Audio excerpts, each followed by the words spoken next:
A razão é que os papéis respectivos do historiador e do juiz, designados por sua intenção de verdade e de justiça, os convidam a ocupar a posição do terceiro em relação aos lugares ocupados no espaço público pelos protagonistas da ação social. Ora, um desejo de imparcialidade está ligado a essa posição do terceiro.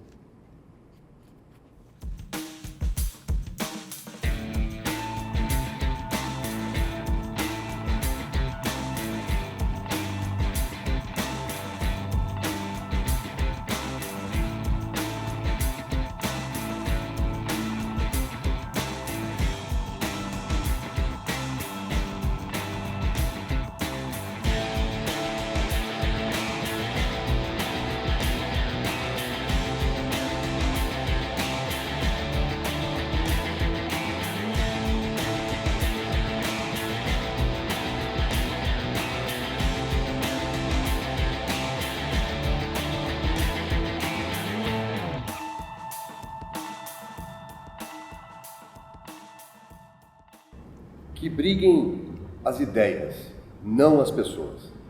Essa é uma frase antiga de Habermas sobre abertura, sobre diálogo, sobre arbitragem, principalmente sobre alteridade. É assim que nós estamos iniciando a segunda edição da Eduni Entrevistas, o nosso programa que visa entrevistar autores de livros publicados em nossa editora. Nesse momento, eu estou aqui com o professor Aldo Nelson Bona, onde eu tive o prazer e a grata surpresa de ler o seu livro, História, Verdade e Ética.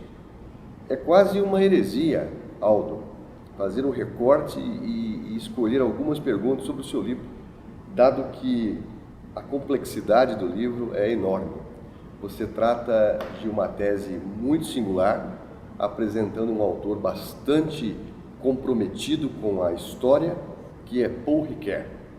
Se por um bom tempo Foucault ficou conhecido como o filósofo que revolucionou a história, você mesmo escreve que François Dosse escreveu que Paul Ricoeur também tem revolucionado a história. Sobretudo quando se estuda o passado, quando se resgata a memória. José Murilo de Carvalho, um historiador que não fez história, entrevistado no programa Roda Viva, chegou a dizer que nós brasileiros sofremos de um Alzheimer coletivo. E é justamente sobre isso que você trabalha também, a memória. Mas não é qualquer memória, é a justa memória.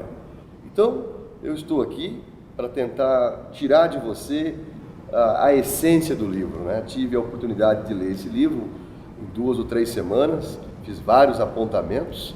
E a primeira pergunta que eu faço, muito tranquila, né? Você aponta ali muito sobre a vida particular de Paul Ricoeur e a sua relação com aquilo que ele escreve, com a questão da dimensão ética na história. A relação, então, da vida particular do Paul Ricoeur com o seu trabalho.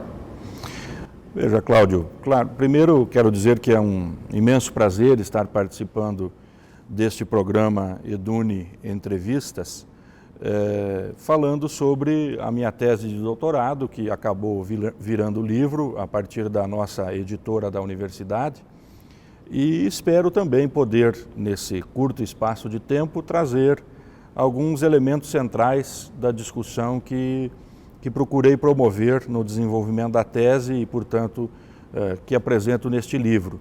Agradeço as suas considerações iniciais sobre a densidade da obra, e quero dizer que ela se deve à densidade do autor estudado, à densidade do autor pesquisado.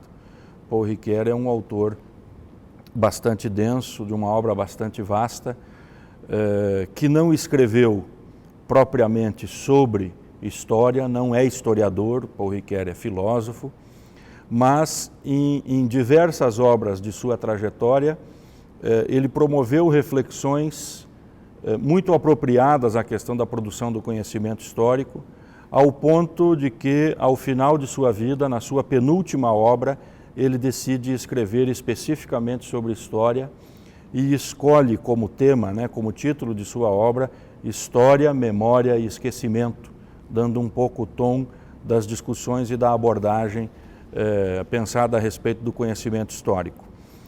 De todo modo, indo à sua questão, o que me chamou a atenção para trazer para a obra algumas considerações sobre a vida privada, sobre a vida do Paul Ricoeur como na sua trajetória ao longo do seu envolvimento acadêmico, das suas questões familiares, né? O que me levou a trazer isso para a discussão foi o fato de que encontrei na própria obra de Ricoeur uma referência de que os fatos da vida privada, mesmo na escrita de uma biografia, só devem ser trazidos quando eles têm alguma relação com a trajetória intelectual, quando eles têm algo a dizer sobre a trajetória intelectual da biografia descrita, né, ou do autor biografado.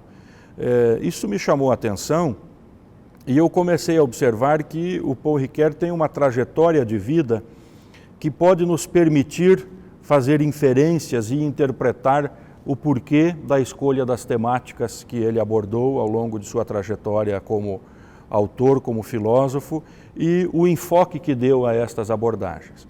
Paul Ricoeur nasceu em 1913, né, e foi órfão desde muito cedo, né, nasceu em Valence, em 1913.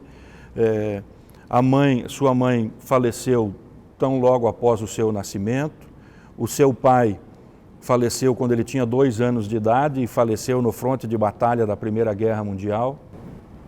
Tem uma cena que você escreve, onde você faz menção que ele ficava olhando para a fotografia do pai, que sempre era mantido jovem, e ele já com idade avançada. Exatamente, quer dizer, há essa questão do Ricoeur ter a imagem do seu pai como uma pessoa jovem e ele depois, mesmo velho, continua olhando a figura, a imagem, aquilo que representa, né, a presença do pai ainda como um jovem, né, ele velho olhando para um pai jovem.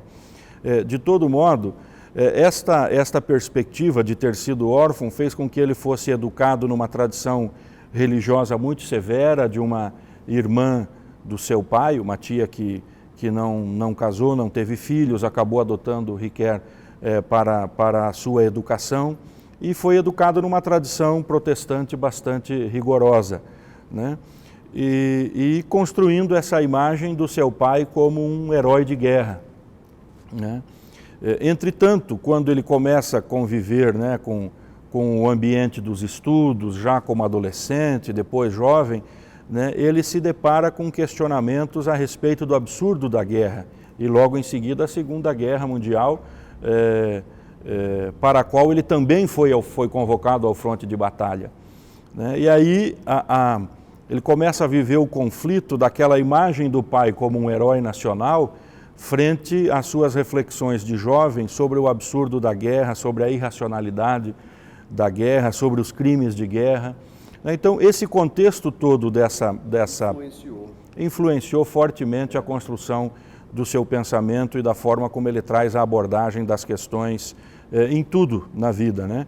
E trazendo, muito provavelmente também, em razão dessa experiência de vida, um fundamento ético em todos os temas com os quais ele se debateu, com os quais ele promoveu algum debate. Aldo, a sua escrita flui bem, você também usa do que o Paul Ricoeur usou, a narrativa, a imaginação, e evidentemente que nós, muitas vezes, estamos acostumados a acreditar nas nossas convicções, né? E apenas é uma frase do Martin Heidegger, numa conferência sobre linguagem, né, que ele sugere que a gente precisa se desacostumar de apenas ouvir o que a gente quer ouvir ou a prestar ouvidos àquilo que a gente já sabe. Então ele é, de fato, o pensador da alteridade, da arbitragem, do equilíbrio, da sensatez, de fato, não há dúvida nenhuma. E ele toca numa questão da responsabilidade ética do historiador. E isso é a alma do trabalho do Paul Ricoeur, que você explorou com muita propriedade. Há historiadores que não têm juízo, vamos dizer assim, que usam a história a seu bel prazer, né? E é um pouco daquilo que nós comentávamos há pouco, da metáfora dos óculos de Immanuel Kant, de que depende da cor da nossa lente. Se a nossa lente é vermelha, vamos enxergar vermelho. Se ela é branca, vamos enxergar branco. Então, o teu trabalho toca nessa questão, diferentemente de Foucault, que queria um olhar diferente para os documentos, a questão ética do historiador. Eu queria que você explorasse um pouco essa questão. Veja, esta é a abordagem central da minha tese, né? A tese de doutorado teve por título Paul Ricoeur e uma epistemologia da história centrada no sujeito, né? Depois, obviamente, que esse título muito acadêmico para a construção de um livro, ele poderia trazer uma dificuldade de cativar o leitor, né, de atrair a atenção do leitor. E o próprio Ricoeur alerta para esse fato de que a obra deve ser um convite à leitura, né? Então, neste sentido, nós construímos um novo título, né? Até trocando ideias com colegas de pesquisa, de debates acadêmicos, né? E numa conversa com o professor Valdemar Feller, acabamos concordando com a construção desse título, História, Verdade e Ética, justamente porque a intriga central, né? O questionamento central da obra é essa questão do fundamento que assegura, entre aspas, a verdade do conhecimento histórico, e a tese defendida é de que o que garante, em última análise, a verdade do conhecimento histórico é a postura ética do historiador em não faltar com a verdade. Essa é a ideia central da tese, por isso que o nome acabou virando História, Verdade, que é a preocupação central, e Ética, que é, na visão de Ricoeur, o fundamento da verdade do conhecimento histórico, né? Sem dúvida nenhuma, o Ricoeur, talvez por ter vivido também toda a situação de conflitos ao longo de sua formação inicial e a experiência das duas grandes guerras mundiais, se tornou um grande defensor do debate, do diálogo, do debate de ideias, e sempre se colocou como um mediador. O Paul Ricoeur, entre posturas rivais, ele sempre procura, fiel a uma tradição platônico-aristotélica, buscar o justo meio entre os dois extremos, né? E é nesta perspectiva que ele constrói todo o seu pensamento dialogando com outros autores. Ele mesmo, na sua autobiografia, diz, olha, sobre a originalidade do meu trabalho, talvez muito mais do que trazer ideias novas, a originalidade do meu trabalho está sempre em colocar para dialogar posturas rivais e ver em que medida elas se complementam, porque não existe uma única visada sobre a realidade, são sempre possíveis diferentes visadas. Então, ao promover o diálogo entre visadas rivais, Paul Ricoeur procura extrair de cada uma delas elementos para uma nova interpretação que ele propõe, né? Então, por isso que a questão da interpretação é uma questão central também no pensamento de Paul Ricoeur, e que vem um pouco desta tradição de conciliar, né? de procurar estabelecer o justo meio entre posturas extremas. De fato, há um grande conflito das interpretações, né? Várias linhas do seu trabalho percebe-se essa preocupação por compreender o outro pelo ângulo do outro e assim por diante. De fato, eu queria dizer para você, até para provocar, o historiador tem simpatia, tem interesse, está movido por uma percepção de mundo, evidentemente, né? E ele pode colocar o passado em maus lençóis, pode construir, pode destruir, sobre o Papa Pio XII, sobre um governante, sobre uma pessoa simples, né? De qualquer maneira, espera-se do historiador que ele use a sua subjetividade para o bem, que dê garantias de que o seu trabalho busque a verdade, né? Então ele defende a hermenêutica, não qualquer hermenêutica, a hermenêutica do diálogo e assim por diante, né? Essa é uma questão muito séria sobre se essa subjetividade do historiador, ele tem essa autonomia, se pode ser mais boa ou mais má. É difícil a gente mensurar isso, medir isso. Né? Mas em determinado momento, daí um ponto alto do seu trabalho, quando você faz uma comparação e depois uma distinção entre o papel do historiador e do juiz, porque os dois sentenciam coisas. Claro que Paul Ricoeur, interpretado por você, coloca o historiador num patamar mais elevado, né? Você podia falar um pouco dessa relação?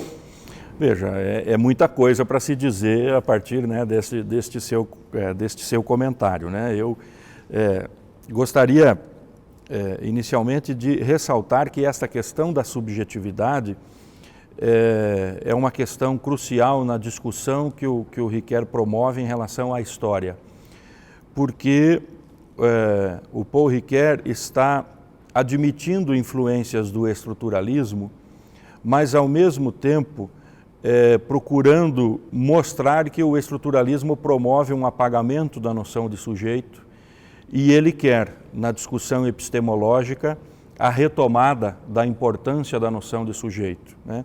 Tanto que, volto a lembrar, o título da minha tese é Paul Ricoeur e uma epistemologia da história centrada no sujeito. E aí, fiel à sua tradição de pensamento a partir de posturas rivais, o Paul Ricoeur assume um pouco o debate sobre esta tensão entre narrativa histórica e narrativa de ficção.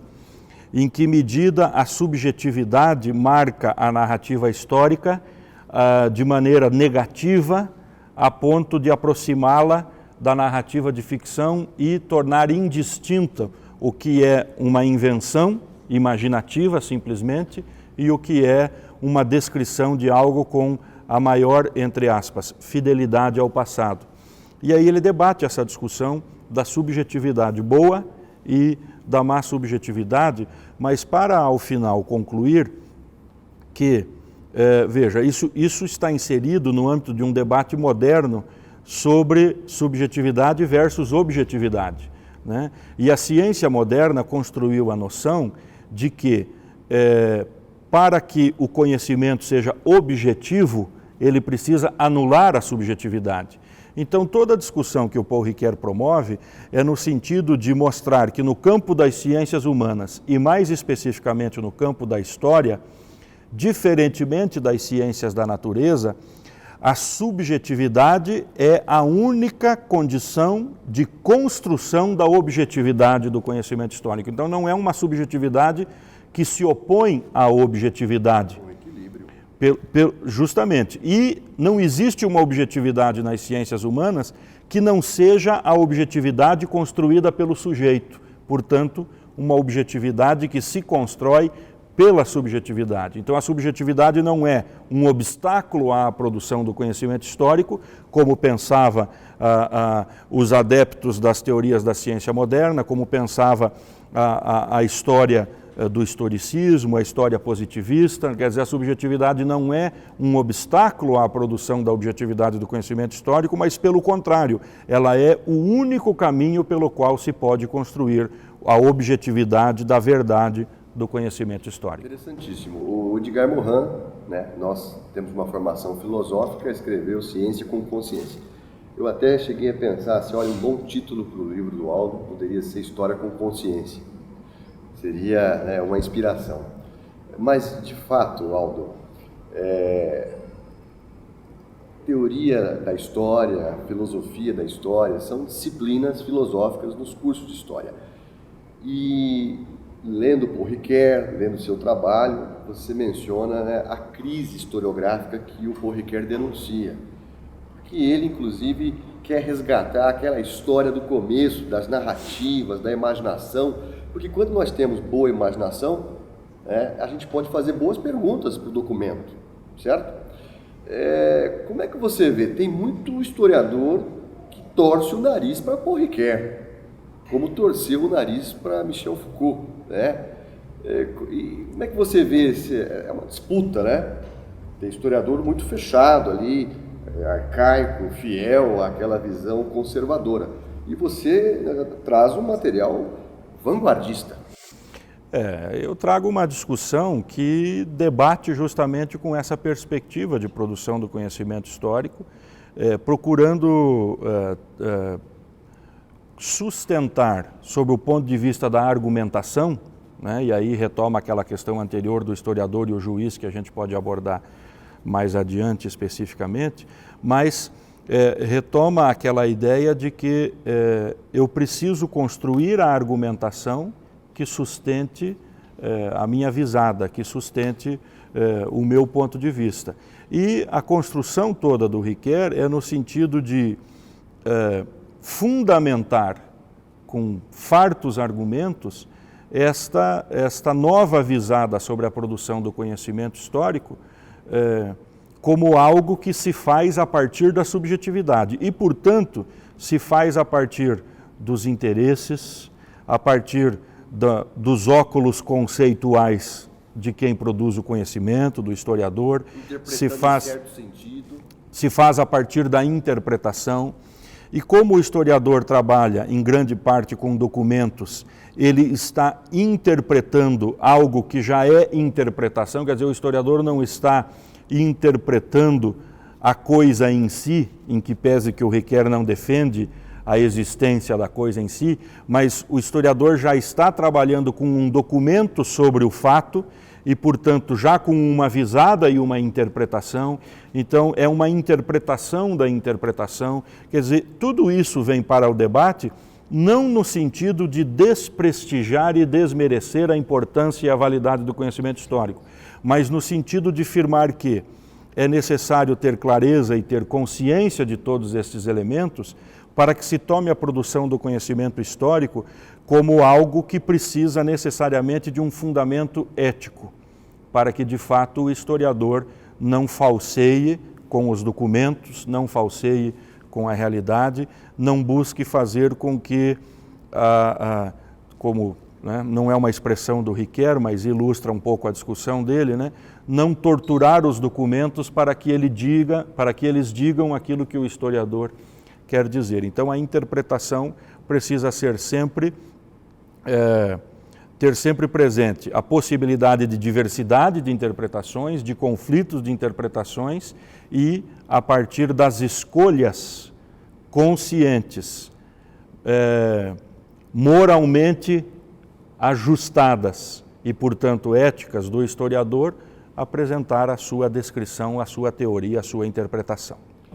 Então, Aldo, excelente. Vamos dar agora um stand-by e retornamos daqui a pouquinho com novas questões.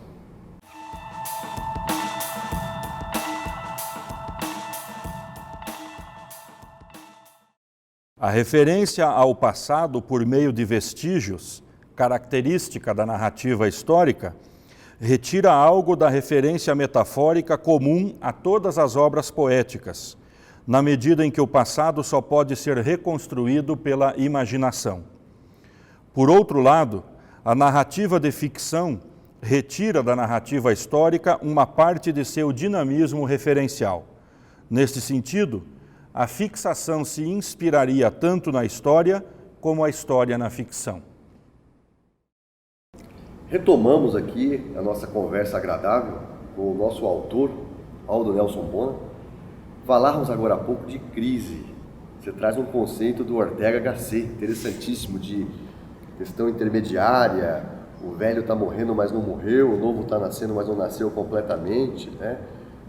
E também você traz o conceito de alteridade de Paul Ricoeur, porque o historiador, para estudar o passado, ele não viveu no passado. Então ele tem que também imaginar algumas coisas, portanto interpretar. Então ele tem que trabalhar a narrativa também. Eu queria que você centrasse fogo aí na questão da crise historiográfica no conceito de Ortega Gasset e nessa questão da alteridade valiosíssima do Paul Ricoeur. Veja, eu trago o conceito de crise do Ortega e Gasset justamente como o ponto de partida para preparar o porquê de trazer a discussão do Paul Ricoeur sobre a produção do conhecimento histórico, né? Paul Ricoeur não foi o primeiro a abordar a crise da produção historiográfica, a crise do conhecimento histórico. Antes dele, Chartier já vinha apontando isso, né? Então, e muitos outros, né, historiadores de ofício, exatamente, já vinham debatendo essa questão da crise. Eu parto dessa questão, mas trago para ilustrar melhor ao leitor o que o Riquer está entendendo como crise, o conceito de Ortega, que é este conceito da crise como um estágio intermediário entre um modo de ser e um novo modo de ser. Ou seja, é aquele momento em que se sabe exatamente o que não se quer ser, mas não se sabe ainda o que se quer ser. Um pouco né? no Brasil hoje. Talvez. Né? Nesse sentido, por exemplo, no campo dos estudos da psicologia, mesmo da psicanálise, né, se costuma considerar a adolescência como um período de crise, né? Porque o adolescente é aquele sujeito que não quer mais ser criança, ele se nega como criança, mas ele não tem uma identidade ainda do que é o ser adulto. Né? Então, o Riquer trabalha com essa ideia de que o conhecimento histórico, no estágio em que se encontra no período metade do século XX, que é quando ele começa a promover esses debates, por volta de 1950, essas discussões todas, ele está justamente defendendo a ideia de que a voracidade de alguns historiadores ou filósofos que estão debatendo teoria da história, a voracidade deles contra a história científica é justamente o momento da crise, é o momento em que a história quer se negar nos moldes da história científica, mas ainda não construiu um novo modo de ser, um novo modo de produção do conhecimento histórico. E nos momentos de crise, a tendência, isso é um conceito orteguiano também que o Riquer pratica na sua interpretação, nos momentos de crise, a tendência principal é você voltar as energias destrutivas ao modelo que se quer negar, sem necessariamente ter ainda as ideias construtivas do novo modelo. O interregno. Exatamente. Então, as forças por volta, enfim, do debate da produção do conhecimento histórico estavam inicialmente voltadas a negar a história científica e, numa postura exagerada, como por exemplo com Hayden White ou com o próprio Paul Veyne em determinado momento, já mais da segunda fase do Paul Veyne, a ideia de que há uma fusão entre história e ficção.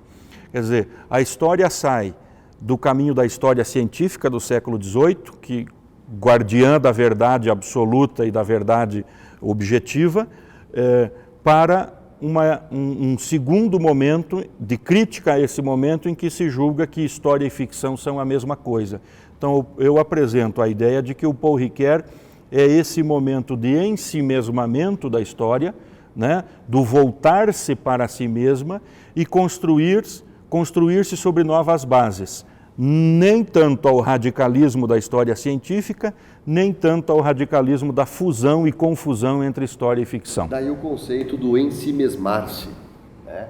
E da alteridade, que é muito importante, né? Esse sair de si mesmo, né? Tentar imaginar. Eu acabei esquecendo de abordar essa parte da sua questão, né? De fato, o historiador é sempre o outro em relação ao trabalho em que ele produz, porque ele está lidando com o passado, ele está lidando com documentos, ele está lidando... E ele não esteve lá, não conviveu. Exatamente, né? E está lidando com a ideia de fatos que são feitos, né? Porque os fatos são fabricados, né? Também pela interpretação, né? pela teoria. E tudo isso faz com que o historiador precise ter esta noção, esta noção do sair-se de si e do buscar a interpretação com a perspectiva da promoção de uma justa memória, ou seja,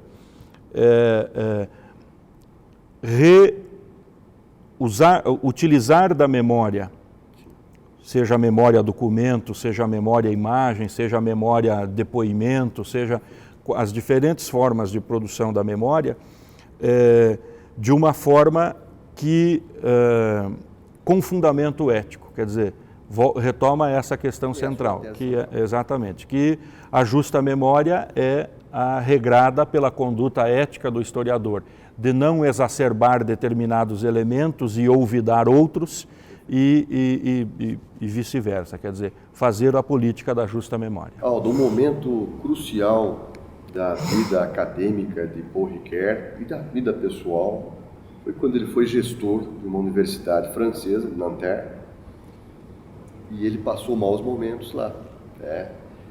Ele foi atingido pela intolerância, por uma certa irracionalidade, radicalidade, e ele já estava numa idade avançada, né? E ele olhava para si próprio, para o seu discurso de arbitragem, de diálogo, e ele passou um grande mal-estar.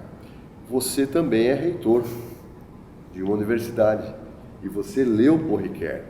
Em algum momento das suas atividades profissionais, você se inspirou em Paul Ricoeur? Veja, eu diria que eu construo a minha trajetória inspirada nestas ideias muito antes de ter conhecido o Paul Ricoeur. E por isso até me identifiquei muito com esta questão. Paul Ricoeur foi o decano de uma faculdade que depois acabou virando uma universidade de Paris, não me recordo agora o número, mas enfim, uma parte do complexo da Sorbonne, que justamente na época do movimento estudantil de 68, né, das chamadas insurreições estudantis de 1968. E ele... Chacoalhou a França. Exatamente. E se expandiu, não, quer dizer, para além da França também. Ele tendo, durante toda a sua vida, trabalhado, ele já estava então com 55 anos, né? Tendo trabalhado a ideia de mediação de conflito, do diálogo como a ferramenta para a superação de todas as dificuldades, decepcionou-se porque não conseguiu dialogar, né? No esforço de promover o diálogo, inclusive com os estudantes, em defesa dos próprios estudantes, ele foi muito achacado pelos estudantes. Exatamente. Então, com isso, o Ricoeur decidiu abandonar a carreira da gestão. Por vezes eu me sinto muito próximo a isso, né? Porque também defendo que o diálogo é a única possibilidade de você construir soluções. Que briguem as ideias, não as pessoas. Exatamente. E em dados momentos, né, da nossa trajetória, nós nos encontramos frente a situações limites em que o que se quer é tudo menos dialogar, né? Então isso de fato torna-se bastante frustrante na perspectiva do desenvolvimento de uma ideia de gestão.